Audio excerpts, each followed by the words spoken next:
So, what is the meaning of life? It's probably the biggest question we ever ask ourselves, right? Well, today we're going to tackle it.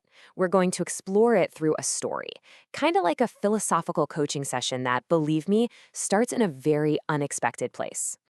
And this is our guide for the journey. Let's call him the Gibbon Coach. He's got some serious wisdom to share, and it all begins not in some ancient book, but out in a garden. So it all kicks off with this surprisingly deep question. What on earth can a simple maple tree teach us about the meaning of our own lives? Turns out, a lot more than you'd think. Okay, so the story goes, our coach was just out for a walk one day when he saw what looked like a swarm of insects buzzing around under a maple tree. But when he got a little closer, he realized they weren't bugs at all. They were seeds, and each one had its own tiny, perfectly designed wing. You know, these winged seeds actually have a name. They're called samaras, and their whole purpose is just brilliant. The wings catch the wind, and they helicopter away, carrying the seeds far from the parent tree. This is huge because it stops overcrowding and gives each little seed a much better shot at finding its own patch of sun to grow and, well, survive. And this is where it gets really fascinating. I mean, this presents a real puzzle, right? A maple tree doesn't have a brain. It can't think, it can't design or strategize. So how in the world did it know it to give its seeds wings? Well, the answer isn't about knowing anything at all. It's about something way more fundamental. See, the tree didn't know a thing. It was all just a series of successful accidents playing out over millions and millions of years. It probably started with just a random mutation. Some tree produced seeds with a slightly weird shape, a shape that just so happened to catch the wind a little bit. And because those seeds flew farther, they had a better chance to sprout, grow up, and pass on that same lucky shape.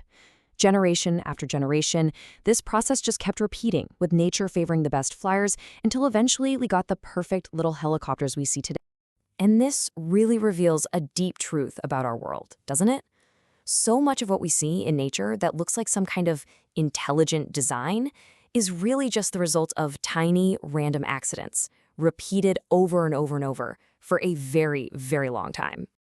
But okay, that brings up an even bigger question. If all life is just this elegant, accidental process of survival, why does that idea feel so empty to us? For humans, why isn't just surviving enough? Just think about a stone, a simple rock. It puts in absolutely zero effort. It doesn't struggle, it doesn't need to eat. And yet it can survive, perfectly unchanged, for thousands of years. You could say it's a master of survival. But for a human, to just exist like a stone, well, that feels like a total failure, doesn't it?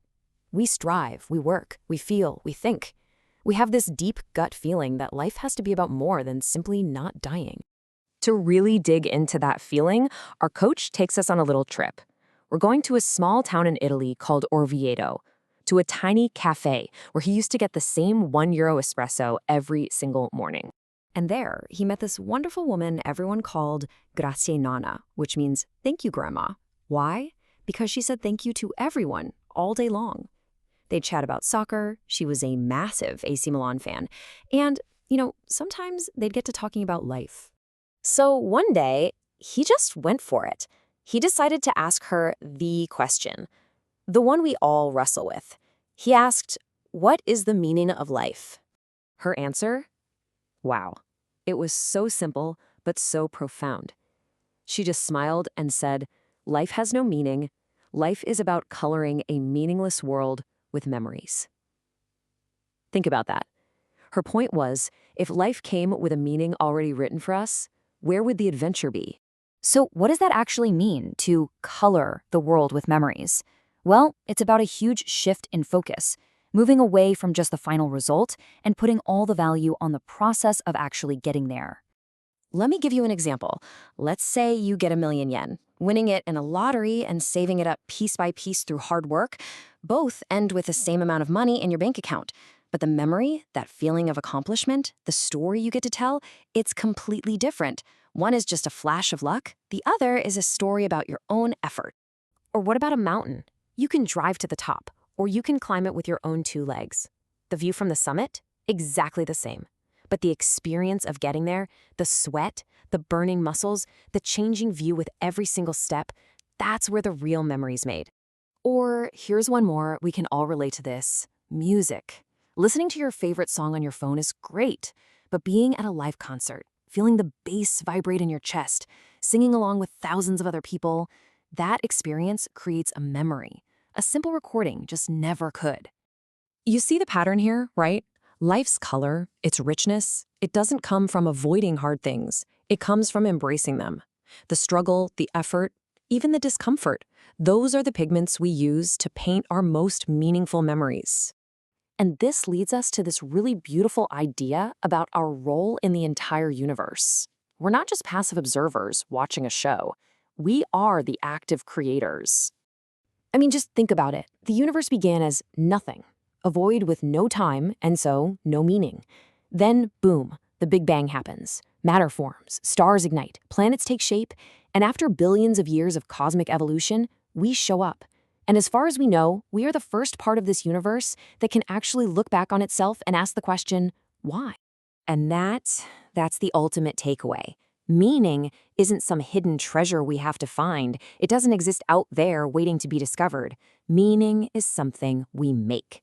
It is a gift that we give to an otherwise meaningless universe. This is our human superpower.